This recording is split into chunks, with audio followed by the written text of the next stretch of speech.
आऊज़ुबिल्लाहिमिनश्शैतानिर्रजीम बिस्मिल्लाहिर्रहमानिर्रहीम। अस्सलाम वालेकुम दोस्तों, मैं हूं मोहसिन रज़ा और आप लोग देख रहे हैं 24/7 टीचर्स ऑनलाइन। दोस्तों, क्लास चल रही है हमारी डेटाबेस मैनेजमेंट सिस्टम की और आज उस सीरीज़ का हमारा 7वां लेक्चर है। दोस्तों, जिन दोस्तों ने अभी तक मेरा चैनल सब्सक्राइब नहीं किया है वो जल्दी से मेरा चैनल सब्सक्राइब कर लें ताकि मेरी हर आने वाली वीडियो, हर आने वाला लेक्चर आप लोगों तक पहुंच सके और आप उससे सीख सकें। दोस्तों, हम आज की क्लास शुरू करने से पहले ये देख लेते हैं कि हमने अपनी पिछली क्लास के अंदर क्या पढ़ा था। दोस्तों, पिछली क्लास के अंदर हम लोगों ने डेटाबेस इन्वॉल्वमेंट की बात की थी और मैंने आपको दो इन्वॉल्वमेंट यानी कि सिंगल यूजर इन्वॉल्वमेंट और मल्टी यूजर इन्वॉल्वमेंट के बारे में बताया था। और मल्टी यूजर को जो सब कैटेगराइज किया गया है into the tele processing, file server and client server, इस हवाले से हमने विद इन डिटेल बात की थी। यहां तक तो थी दोस्तों हमारी पिछली क्लास। आज की क्लास में जैसे मैंने आपको पहले भी बताया कि हम लोग बात करने वाले हैं डेटाबेस डिजाइन एंड डेवलपमेंट के हवाले से। हम देखेंगे कि कैसे हम एक डेटाबेस का डिजाइन बनाते हैं और कैसे हम डेटाबेस को डेवलप करते हैं। दोस्तों, अभी जो हमारे लेक्चर्स हैं वो डेटाबेस की थ्योरीज के हवाले से हैं, यानी कि थ्योरेटिकल हैं, डिस्क्रिप्शन के साथ हैं। आगे चल के हमारे जो अपकमिंग लेक्चर्स हैं उनमें हम प्रैक्टिकल वर्क भी किया करेंगे और ये जो हम यहाँ पे कॉन्सेप्ट सारे सीख रहे हैं इन सब को हम आगे चल के इम्प्लीमेंट भी करने वाले हैं ऑन एसक्यूएल सर्वर के ऊपर। तो आप लोग इन कॉन्सेप्ट्स को बड़े अच्छे तरीके से समझ लें इस स्टेज के ऊपर, क्योंकि अगर आप इनको यहाँ पे समझ लेते हैं तो जब हम रियल टाइम डेटाबेस डिजाइन कर रहे होंगे या डेवलप कर रहे होंगे तो हमें उस स्टेज पर जाकर कोई परेशानी नहीं आएगी। तो हम डेटाबेस डिजाइन के अंदर देखेंगे प्रिलिमिनरी स्टडी क्या होती है, रिक्वायरमेंट एनालिसिस से क्या मुराद है, फिजिकल डेटाबेस डिजाइन क्या होता है, इंप्लीमेंटेशन से क्या मुराद है और आखिर में हम देखेंगे कि डेटाबेस मेंटेनेंस से क्या मुराद है। तो दोस्तों, हम बढ़ते हैं अपने आज के इस लेक्चर की तरफ और सबसे पहले देखते हैं कि डेटाबेस डिजाइन एंड डेवलपमेंट से क्या मुराद है। Database design is a process कि ये एक प्रोसेस है in which we have make database कि इसके जरिए या इसके अंदर हम डेटाबेस को बनाते हैं to store the organisational data, किसी भी ऑर्गेनाइजेशन के डेटा को स्टोर करने के लिए या उसको महफूज करने के लिए। The process involve certain step in flow. इसके डेटाबेस डिजाइन के लिए या डेटाबेस की डेवलपमेंट के लिए हमें कुछ प्रोसेस से गुजरना पड़ेगा या एक स्क्रीन के ऊपर आपको जो है अभी मैं दिखाता हूं कुछ स्टेप्स जिनको अगर हम फॉलो कर लें तो हम एक बहुत अच्छा डेटाबेस डिजाइन बना सकते हैं। तो इसमें जो पहले नंबर पे है वो है प्रिलिमिनरी स्टडी, इसके बाद इसमें दूसरे नंबर पर है रिक्वायरमेंट एनालिसिस, इसमें इसके बाद तीसरे नंबर पर है फिजिकल डिजाइन, इसके बाद है हमारे पास इंप्लीमेंटेशन और आखिर के अंदर है मेंटेनेंस। दोस्तों, ये हमारे पास डेटाबेस को डिजाइन करने का और डेवलप करने का एक पूरा प्रोसेस या स्ट्रक्चर है जो प्रिलिमिनरी स्टडी से शुरू होता है और मेंटेनेंस पर खत्म होता है। दोस्तों, आज की क्लास में हम बारी बारी इन स्टेप्स को लेंगे और मैं विद इन डिटेल आप लोगों को साथ इंफॉर्मेशन शेयर करूंगा कि इन स्टेप्स के अंदर बेसिकली होता क्या है। तो सबसे पहले जो है हमारे पास जो पहला स्टेप है जिसको हम प्रिलिमिनरी स्टडी कहते हैं वो आपको स्क्रीन के ऊपर नजर आ रहा है। Study of the system. इस प्रिलिमिनरी स्टडी के अंदर हम सबसे पहले ये देखते हैं कि उस ऑर्गेनाइजेशन का जो होल सिस्टम है जो ऑलरेडी मैनुअल के ऊपर है, वो जो वर्क कर रहे हैं वो पूरे के पूरे सिस्टम को हम स्टडी करते हैं। All parts and section of the system, हम फिर उसको जो है उसके जितने भी सेक्शन हैं, सब सेक्शन हैं पूरे सिस्टम के, उस ऑर्गेनाइजेशन के, उस कंपनी के जितने भी ऑपरेशंस हैं उन सब को देखते हैं या उस पूरे सिस्टम की सेक्शन या सब सेक्शंस को देखते हैं जो हम डेवलप करने जा रहे हैं। Relations are interaction of different section, कि एक जो सेक्शन है उसका दूसरे सेक्शन के साथ क्या इंटरेक्शन है, क्या रिलेशनशिप है, इस चीज को भी हम देखते हैं। इसके बाद है information flow between the different section, और उसके साथ हम ये भी देखते हैं कि हम ये जो सिस्टम बना रहे हैं इसके अंदर जो डिफरेंट सेक्शंस हैं उनके दरमियान जो इंफॉर्मेशन है वो कैसे फ्लो करेगी, कहां से इंफॉर्मेशन आएगी और आगे किस सेक्शन को जाएगी, एक सेक्शन को जाएगी, दो सेक्शन को जाएगी, ये सारी जो बात है ये हम प्रिलिमिनरी स्टडी के अंदर देखते हैं। दोस्तों, मैं आपको बताता चलूं कि मेरा एक और YouTube चैनल है जिसका नाम है की टू सक्सेस। बहुत सारे दोस्तों ने देखा भी होगा। उस चैनल के ऊपर मैंने आपकी एग्जाम की तैयारी के हवाले से काफी अच्छा मटेरियल अपलोड किया है, तो आप की टू सक्सेस को जरूर विजिट करें। और वहां पे जो आपकी एग्जाम की तैयारी यानी कि मिड टर्म एग्जाम की तैयारी, आपके फाइनल टर्म एग्जाम की तैयारी के हवाले से जो वहां पे मटेरियल अवेलेबल है, आप उससे जरूर फायदा उठाएं और मेरा चैनल की टू सक्सेस को भी जरूर सब्सक्राइब करें। इसके बाद हमारे पास जो दूसरा स्टेप है in developing and designing the database, वो है हमारे पास रिक्वायरमेंट एनालिसिस।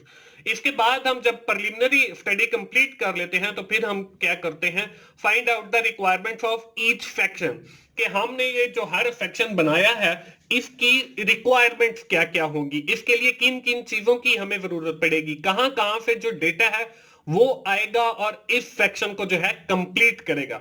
इसके बाद है detail study of the system. पहले हमने सिर्फ एक समझ लें कि खाका देखा है उस सिस्टम का, अब हम सिस्टम को जो है विद इन डिटेल देखेंगे।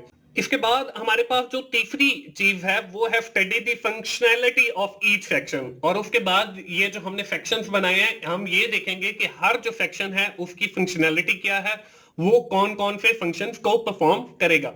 इसके बाद है all the user of the system. हम इसके बाद ये भी देखेंगे कि हम ये जो सिस्टम बनाने जा रहे हैं, जिसका हम डेटाबेस डिजाइन बना रहे हैं, इसको कौन कौन सा यूजर इस्तेमाल करेगा। यूजर्स के बारे में दोस्तों हम पहले पढ़ चुके हैं। एक्टिविटी ऑफ द सिस्टम, और इस सिस्टम की कौन कौन सी एक्टिविटीज होंगी, कौन कौन से टास्क होंगे जो ये सिस्टम परफॉर्म करेगा। इसके बाद दोस्तों जो हमारा तीसरा स्टेप है इन डिजाइनिंग डेटाबेस डिजाइन, वो है फिजिकल डिजाइन। पहले तो हमने एक खाका बनाया है। This is a phase where we transform our logical design into the physical design by implementing the design database onto a specific DBMS।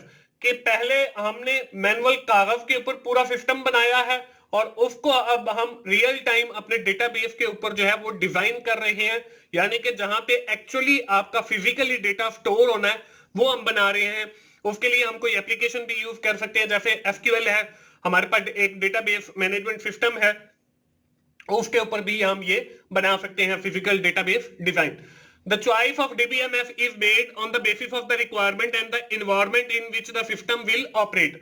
ये जो selection of database management system है, ये आपकी रिक्वायरमेंट्स पे डिपेंड करती है कि आपकी रिक्वायरमेंट्स किस हिसाब से हैं, और फिर इन्वायरमेंट पे डिपेंड करती है कि जो आप सिस्टम बना रहे हैं वो किस इन्वायरमेंट के अंदर जो है ऑपरेट होगा, किस इन्वायरमेंट के अंदर जो है उसके ऊपर वर्किंग करेंगे यूजर।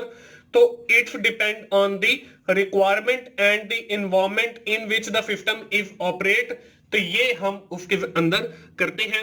इसके जरिए हम फिजिकल जो डेटाबेस डिजाइन है वो बनाते हैं, जहां पे हमारा जो एक्चुअल डेटा है वो स्टोर होना होता है। इसके बाद अगला जो हमारे पास स्टेप है दोस्तों, वो है implementation.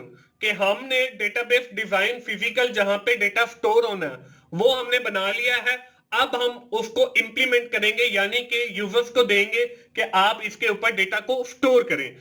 This phase is specific to writing the application program need to carry out the different activities according to the user requirement। फिर हम एक एप्लीकेशन प्रोग्राम बनाएंगे जो हमारे यूजर की डिफरेंट रिक्वायरमेंट्स हैं या उनकी एक्टिविटीज हैं उनको परफॉर्म करेगा।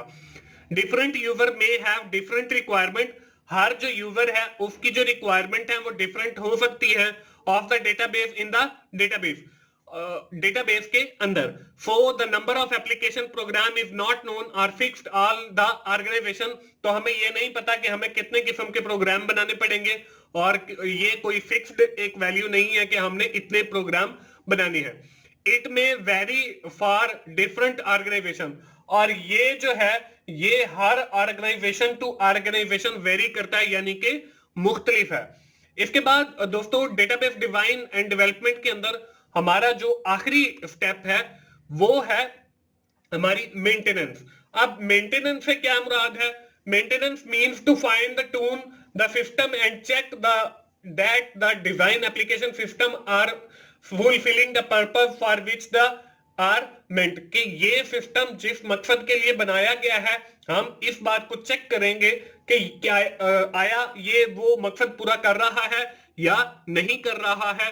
उसके बाद आल्सो दिस फेज में involve designing any new application for the enhancement of the system. और अगर हमने कोई नई चीज ऐड करनी है उस सिस्टम के अंदर या कोई नई एप्लीकेशन बनानी है उस सिस्टम के लिए तो वो भी हम ऐड कर लेंगे। और इसके साथ मेंटेनेंस के अंदर ये भी आता है कि हम डेटाबेस का रेगुलरली जो है वो बैकअप ले, तो ये भी मेंटेनेंस के अंदर आता है। और इसके साथ हम ये भी देखें कि हमारी जो डेटाबेस है वो प्रॉपरली वर्किंग कर रही है, तो ये भी हमारा मेंटेनेंस के अंदर आता है। तो दोस्तों इस तरीके से जो है हम अपना डेटाबेस को डेवलप कर सकते हैं और उसका डिजाइन बना सकते हैं। तो दोस्तों ये थी हमारी आज की क्लास। आज की क्लास हम यहीं पे खत्म करेंगे और हम देखेंगे कि हमने आज की क्लास के अंदर क्या पढ़ा है।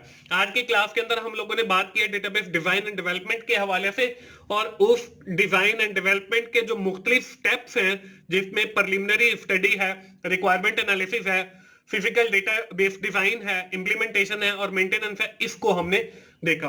दोस्तों उम्मीद है कि आपको इस डेटाबेस की सीरीज से यकीनन कुछ ना कुछ सीखने का मौका मिल रहा होगा। दोस्तों अगर आपको मेरी वीडियोस अच्छी लग रही हैं तो आप उन्हें लाइक कीजिए, अपने दोस्तों के साथ शेयर करें जिनका ये सब्जेक्ट है, और कमेंट जरूर किया करें ताकि मुझे पता चल सके कि आप लोग जो है वीडियोस देख रहे हैं और आपको उससे समझ भी आ रहा है। और मेरा चैनल 24/7 टीचर्स ऑनलाइन जरूर सब्सक्राइब करें ताकि मेरी हर आने वाली वीडियो, हर आने वाला लेक्चर आप लोगों तक पहुंच सके और आप उससे सीख सकें। दोस्तों मिलते हैं अगली डेटाबेस मैनेजमेंट सिस्टम की क्लास में। उस वक्त तक के लिए मोहसिन भाई को इजाजत दें। थैंक यू वेरी मच दोस्तों, अल्लाह हाफिज।